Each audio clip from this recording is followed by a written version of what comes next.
শীতের পিঠাপুলির আয়োজনে আজকে আমি 4 রকমের মজার মজার পিঠা তৈরি করব একই ভিডিওতে, তাও আবার পিঠাগুলো তৈরি করব সহজভাবে। আসসালামু আলাইকুম এভরিওয়ান, ওয়েলকাম টু কোহিনুস কিচেন। আজকে করব বাপাপুলি, চিতই পিঠা, বসুন্ধরী, পাটিসাপটা আর মেরা পিঠা। সবগুলো পিঠা তৈরি করা একদমই সহজ। আমি সহজভাবে আপনাদের সঙ্গে রেসিপিগুলো শেয়ার করেছি। আশা করছি আজকের রেসিপিগুলো আপনাদের কাছে খুব ভালো লাগবে এবং সহজ লাগবে। তাহলে চলুন চলে যাচ্ছি মূল রেসিপিতে। প্রথমে আমি বাপাপুলিটা তৈরি করব, তার জন্য চুলায় একটা প্যান বসিয়ে দিয়েছি আর এখানে ফ্রেশ নারকেল কোড়ানো দিয়ে দিলাম 1 কাপ।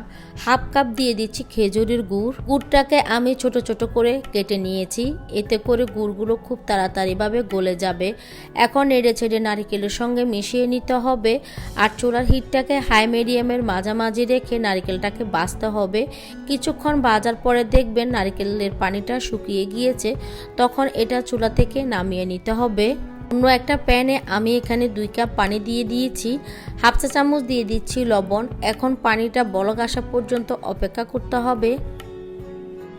পানির মধ্যে যখন বলকটা উঠে যাবে তখন এখানে আমি 2 কাপ শুকনো চালের গুঁড়া দিয়ে দিচ্ছি। 2 কাপ পানির জন্য 2 কাপ শুকনো চালের গুঁড়া দিতে হবে। আর আপনারা যদি ভেজা চালের গুঁড়া দিয়ে ডোটা তৈরি করেন সেক্ষেত্রে পানিটা কম বেশ লাগতে পারে। এইবার এগুলোকে নেড়েচেড়ে মিশিয়ে নিলে তৈরি হয়ে যাবে ডোটা। তো ডোটা আমার তৈরি হয়ে গিয়েছে। এখন এটাকে আমি ডেকে রেখে দিব এভাবে 10 মিনিটের জন্য। চুলাটাকে আমি অফ করে দিয়েছি। এবার ডোটাকে আমি একটা চড়ানো প্লেটে ঢেলে নিয়েছি। হালকা গরম করে আমি ডোটাকে মথে নিচ্ছি। এটা কিন্তু কুসুম গরম থাকা অবস্থায় ডোটাকে মথে নিতে হবে। ডোটা যখন মথে নেওয়া হয়ে যাবে এটাকে আমি 2 ভাগে ভাগ করে নিচ্ছি। এখন এখান থেকে একটা ভাগ নিয়ে নিচ্ছি। এবার এখান থেকে একটা ভাগ নিয়ে উপরে কিছুটা পরিমাণে গুঁড়ি ছিটিয়ে আমি একটা বড় করে রুটি বেলে নিচ্ছি। রুটিটাকে একটু বড় করে বেলে নিতে হবে। তো আমার রুটিটা বেলা হয়ে গিয়েছে, আমি দেখিয়ে দিচ্ছি। ঠিক এরকম মোটা করে একটা রুটি বেলে নিতে হবে। এবার একটা নাইফ দিয়ে আমি রুটিটাকে চারপাশে কেটে নিচ্ছি, স্কোয়ার শেপে করে কেটে নিতে হবে। রুটিটা আমার কাটা হয়ে গিয়েছে। এখন আগের থেকে যে আমরা নারকেলের পুরটা রেডি করে রেখেছিলাম ওইটা রুটির উপরে স্প্রেড করে দিচ্ছি। যখন এরকম স্প্রেড করা হয়ে যাবে তখন রুটির একটা পাশ থেকে ধরে এভাবে মুড়িয়ে একটা রোলের মতো তৈরি করে নিতে হবে। তো আমার একটা রোল তৈরি হয়ে গিয়েছে। এভাবে করে আমি আরও একটা তৈরি করে নিব। এরপর এগুলোকে আমরা ভাপে দিতে চলে যাব। তার জন্য চুলায় একটা আমি স্টিমার বসিয়ে দিয়েছি।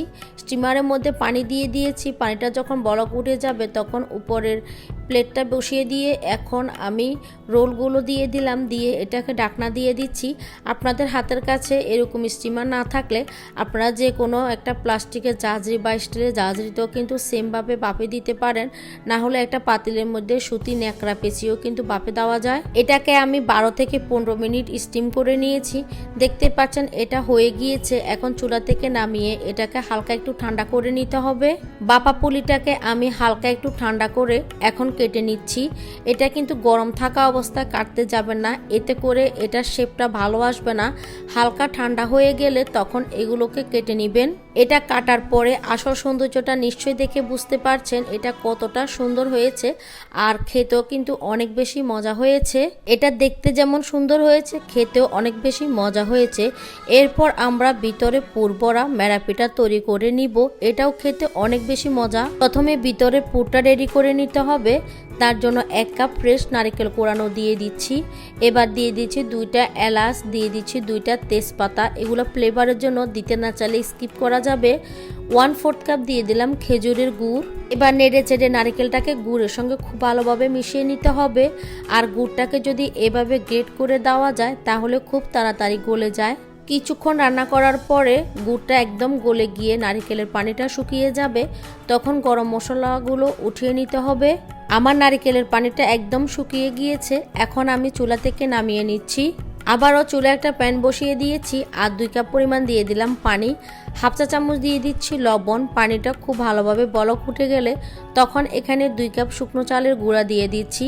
এই শুকনো চালের গুঁড়াগুলো আমার ঘরে বানানো, বাজারেও কিন্তু এগুলো কিনতে পাওয়া যায়। আপনারা চাইলে বাজার থেকে কিনেও কিন্তু পিঠাগুলো তৈরি করে নিতে পারেন। এবার আমি এটাকে নেড়ে চেড়ে খুব ভালোভাবে একটা পারফেক্ট ডো তৈরি করে নিচ্ছি। ডোটা আমার তৈরি হয়ে গিয়েছে। এখন এটা চুলা থেকে নামিয়ে একটা ছড়ানো পাত্রে নিয়ে নিচ্ছি। এবার এটাকে হালকা কুসুম গরম থাকা অবস্থায় মথে নিচ্ছি।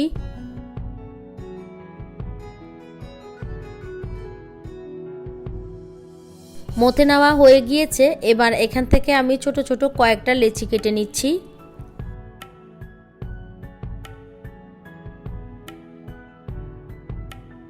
এবার এখান থেকে একটা লেচি হাতে নিয়ে নিয়েছি। হাতের মধ্যে এটাকে গোল করে এরকম হাত দিয়ে প্রেস করে একটা রুটির মতো করে নিচ্ছি। দেখতেই পাচ্ছেন আমি কিভাবে কাজটা করে নিচ্ছি। হাতের আঙ্গুল দিয়ে প্রেস করে করে রুটির মতো করে নিয়ে মাঝখানে একটু জায়গা করে নিতে হবে। এখন আগের থেকে যে আমরা নারকেলের পুরটা রেডি করেছিলাম ওইটা মাঝখানে দিয়ে দিচ্ছি। দিয়ে এটাকে খুব ভালোভাবে মুখটাকে বন্ধ করে দিতে হবে। এবার হাত দিয়ে এটাকে ডলে দুই পাশটাকে এরকম চোকা করে দিলে কিন্তু মেরাপিটা তৈরি হয়ে যাবে। তো এভাবে আমি সবগুলো মেরাপিটা তৈরি করে নিয়েছি। এবার এগুলোকে স্টিম করতে চলে যাব। চুলা একটা স্টিমার বসিয়ে দিয়েছি আর পরিমাণ মতো ভিতরে পানি দিয়ে দিয়েছি। পানিটা যখন বলক উঠে যাবে তখন সবগুলো মেরাপিটা একসঙ্গে দিয়ে দিচ্ছি। সবগুলো মেরাপিটা একসঙ্গে স্টিম করা যাবে, এগুলো একটার সাথে একটা লেগে থাকবে না। এবার ঢাকনা দিয়ে এটাকে 10 থেকে 15 মিনিট স্টিম করে নিলে হয়ে যাবে। আপনাদের হাতের কাছে যদি এরকম স্টিমার না থাকে যে কোনো একটা স্টিলে জাজরিতেও কিন্তু এগুলি বাপে দেওয়া যায়। এখন একটা টুথপিক ঢুকিয়ে দেখিয়ে দিচ্ছি এগুলো হয়ে গিয়েছে। এগুলোকে এখন হালকা একটু ঠান্ডা করে আমি পরিবেশন করে নিচ্ছি। এই তো তৈরি হয়ে গেল খুবই মজাদার মেরাপিঠা। এগুলো খেতে কিন্তু অসম্ভব মজা। আপনারা বাসায় ট্রাই করলে বুঝতে পারবেন এই পিঠাগুলো খেতে কতটা মজা। এবার আমরা তৈরি করব বসুন্ধরী পাটিসাপটা পিঠা। এই পিঠাগুলো খেতে কিন্তু অনেক বেশি মজাদার হয়ে থাকে। এই পিঠাগুলো দেখতে শুধু সুন্দর না, খেতেও অনেক বেশি মজা হয়েছে।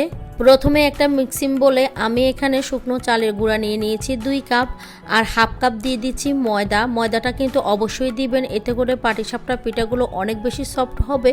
টেস্ট অনুযায়ী দিয়ে দিলাম লবণ আর 2 টেবিল চামচ পরিমাণ দিয়ে দিচ্ছি চিনি। এরপর 1/4 কাপ দিয়ে দিচ্ছি গুঁড়া দুধ। গুঁড়া দুধটা অবশ্যই দিবেন, এতে করে পাটিসাপটা পিঠাটা অনেক বেশি টেস্টি হয়। সব কিছু একসঙ্গে খুব ভালোভাবে মিশিয়ে নিতে হবে। আপনাদের হাতের কাছে যদি ভেজা চালের গুঁড়া থাকে সেক্ষেত্রে ভেজা চালের গুঁড়া দিয়েও পাটিসাপটা তৈরি করে নিতে পারেন। এবার আমি কুসুম গরম পানি দিয়ে দিচ্ছি, অল্প অল্প করে পানি দিব আর একটা পারফেক্ট ব্যাটার তৈরি করে নিব। একসঙ্গে অনেকগুলো পানি দিতে যাবেন না, এতে করে ব্যাটারটা পাতলা হয়ে যেতে পারে। তো আমি অল্প অল্প করে পানি দিচ্ছি আর একটা ব্যাটার তৈরি করে নিচ্ছি। প্রথম দিকে ব্যাটারটা অনেক বেশি পাতলা মনে হবে, যখন এটা রেস্টে রেখে দিবেন তখন এটা অনেকটা ঘন হয়ে যাবে। তো দেখতেই পাচ্ছেন ব্যাটারটা আমার তৈরি হয়ে গিয়েছে। এখন এটা আমি 20 মিনিটের জন্য একটা পাশে রেখে দিচ্ছি। এবার আমরা পাটিসাপটার ভিতরে পুরটা রেডি করে নিব। তার জন্য এখানে আমি 1 লিটার দুধ দিয়ে দিচ্ছি। এবার এখানে 1/4 কাপ দিয়ে দিচ্ছি গুঁড়া দুধ আর দিয়ে দিচ্ছি 1 টেবিল চামচ পরিমাণ ময়দা, 1 টেবিল চামচ পরিমাণ দিয়ে দিচ্ছি সুজি। আমি এখানে 1 টেবিল চামচ ময়দা দিয়েছি, আপনারা চাইলে 2 টেবিল চামচও দিতে পারেন। এবার সবকিছু একসঙ্গে খুব ভালোভাবে মিক্স করে নিতে হবে। এবার চুলাটাকে আমি ধরিয়ে দিয়েছি আর চুলার হিটটা এখন হাই করে দুধটাকে বলক উঠিয়ে নিব। সব কিছু একসঙ্গে খুব ভালোভাবে মিশিয়ে নেওয়া হয়ে গিয়েছে। এখন এটাকে অনবরত নেড়ে ছেড়ে জাল করে যেতে হবে। যতক্ষণ না দুধের বলকটা উঠছে ততক্ষণে কিন্তু নেড়ে ছেড়ে যেতে হবে। দুধে যখন বলক উঠে যাবে তখন অনবরত নেড়ে ছেড়ে যেতে হবে। এখন এখানে আমরা 1/4 কাপ দিয়ে দিচ্ছি খেজুরের গুড়। আপনারা চাইলে এখানে চিনিও দিতে পারেন, তবে পাটিসাপটা পিঠাটা খেজুরের গুড়ে কিন্তু খুব মজা লাগে। এখন নেড়ে চেড়ে গুড়টাকে মিশিয়ে নিচ্ছি আর গুড়টাকে আমি গ্রেট করে দিয়েছি যাতে করে খুব সহজে এটা গলে যেতে পারে। আর আপনারা যে যেরকম মিষ্টি খেতে পছন্দ করেন ওইভাবে মিষ্টিটা অ্যাডজাস্ট করে নেবেন। এবার দেখতেই পাচ্ছেন এটা একটু ঘন থকথকে হতে শুরু করেছে। এই অবস্থায় কিন্তু নাড়াচাড়া বন্ধ করা যাবে না, অনবরত নেড়ে ছেড়ে যেতে হবে। এখন এখানে আমি 1/4 কাপ দিয়ে দিচ্ছি ফ্রেশ নারকেল কোড়ানো। অনেকেই পাটিসাপটা পিঠার পুরের ভিতরে নারকেলটা পছন্দ করেন না। যারা পছন্দ করেন না তারা বাদ দিবেন, আর যারা পছন্দ করবেন তারা দিয়ে দিবেন। এটা খেতে খুবই ভালো লাগে। এবার চুলার হিটটাকে লো মিডিয়ামের মাঝামাঝি রেখে এটাকে অনবরত নেড়ে ছেড়ে যেতে হবে। এই অবস্থা কিন্তু প্যানের তলায় বসে যেতে পারে। সব শেষে আমি এখানে 1 টেবিল চামচ দিয়ে দিচ্ছি ঘি। অবশ্যই সব শেষে কিন্তু ঘি দিয়ে দিবেন, এতে করে এটা ফ্লেভারটা এত ভালো লাগে। এবার নেড়ে চেড়ে আবারও ঘিটাকে মিশিয়ে নিতে হবে। ঘি দেওয়ার পরে কিছুক্ষণ জাল করলেই কিন্তু এটা তৈরি হয়ে যাবে।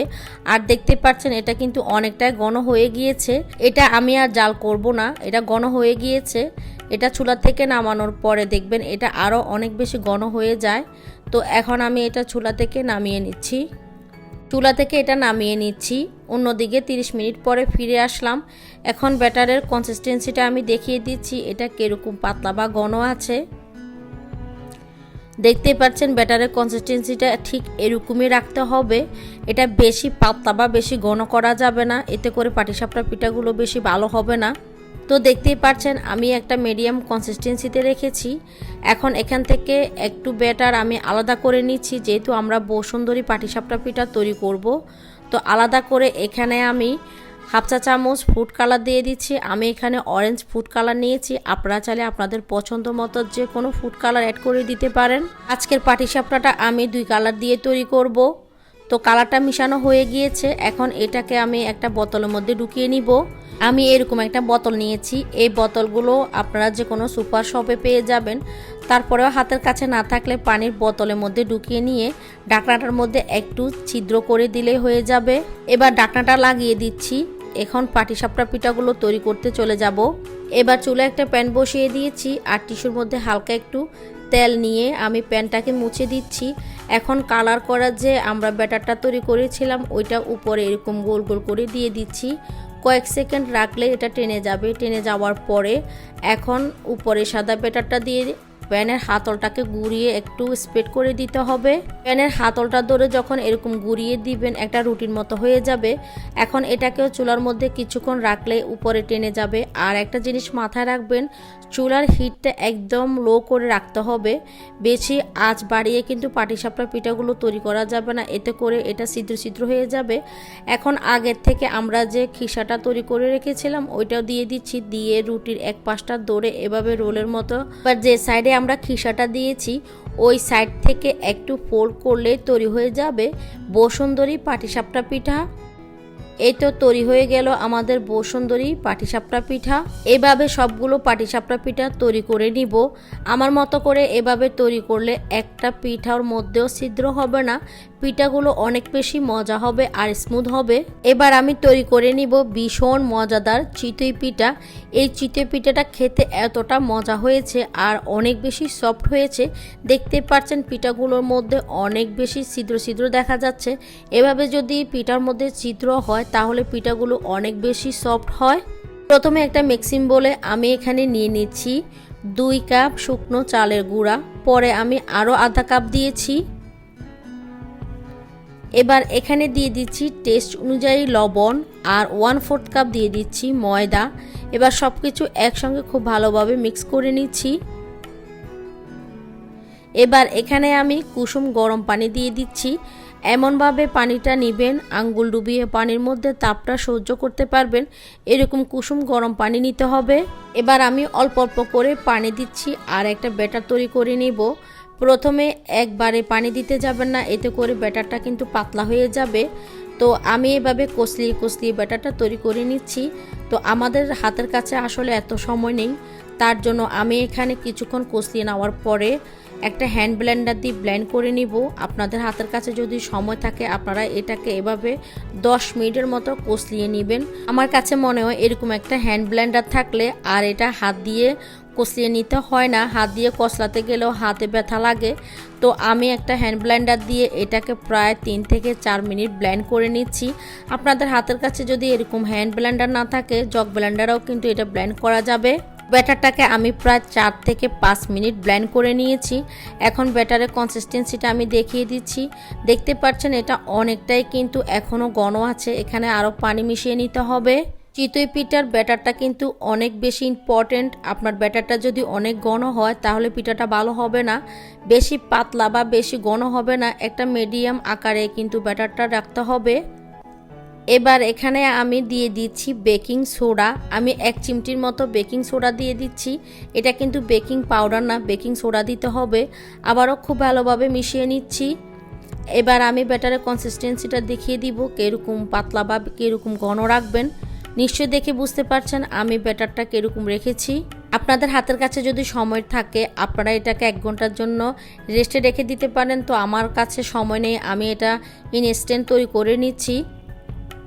আজকে চিতই পিঠাটা আমি একটা লোহার সাঁচের মধ্যে তৈরি করে নিব। সবচেয়ে ইম্পর্টেন্ট হচ্ছে লোহার শাঁসটাকে তৈরি করে নেওয়া। আমি 1 ঘন্টা আগে লোহার শাঁসটাকে চুলার মধ্যে এভাবে বসিয়ে রেখেছি। এখন তেল পানি ব্রাশ করে দিচ্ছি। নিশ্চয়ই দেখে বুঝতে পারছেন শাঁসটা কতটা গরম করে নিয়েছি। চিতই পিঠা তৈরি করার আগে শাঁসটাকে 1 থেকে 1.5 ঘন্টা চুলায় মিডিয়াম আঁচে বসিয়ে রাখতে হবে। এখন টিস্যু দিয়ে মুছে এক্সট্রা আমি তেল পানিগুলো উঠিয়ে নিয়েছি। এবার আমি শাঁসের মধ্যে ব্যাটারটা দিয়ে দিচ্ছি আর চুলার হিটটা হাই করে কিন্তু পিঠাগুলো তৈরি করে নিতে হবে। এটা আসলে চুলার তাপের উপরে ডিপেন্ড করে। এখন ঢাকনা দিয়ে এটা 3 মিনিটের মতো রেখে দিয়েছি। মাশাআল্লাহ, দেখতে পাচ্ছেন পিঠাগুলো অনেক বেশি সুন্দর আর ফুলকো হয়েছে। একটা জিনিস মাথায় রাখতে হবে, পিঠাগুলো যেন সমানভাবে তাপ পায়। সমানভাবে যদি তাপ পায় তাহলে কিন্তু আপনার পিঠাগুলো এরকম ফুলকো ছিদ্রযুক্ত হবে। দেখতে পাচ্ছেন পিঠাগুলো কতটা সুন্দর আর ছিদ্রযুক্ত হয়েছে। এ তো তৈরি হয়ে গেল আমার চিতই পিঠা। এই পিঠাগুলো খেতে অনেক বেশি মজা হয়েছে। আপনি এবার এটাকে মাংস বা যে কোনো কিছুর সাথে পরিবেশন করে নিতে পারেন। এই তো এরই মাঝে আমার 4 ধরনের পিঠা তৈরি হয়ে গেল। ভীষণ মজাদার। আপনাদের জন্য শীতকালীন 4 রকমের পিঠা তৈরি করে দেখিয়েছি। আশা করছি আজকের সবগুলো পিঠার রেসিপি আপনাদের কাছে খুব ভালো লেগেছে এবং সহজ লেগেছে। সবাই অনেক বেশি ভালো থাকবেন, সুস্থ থাকবেন, সবাই সবার জন্য দোয়া করবেন। তাহলে আজকের মতো এখানে বিদায় নিয়ে নিচ্ছি। আল্লাহ হাফেজ।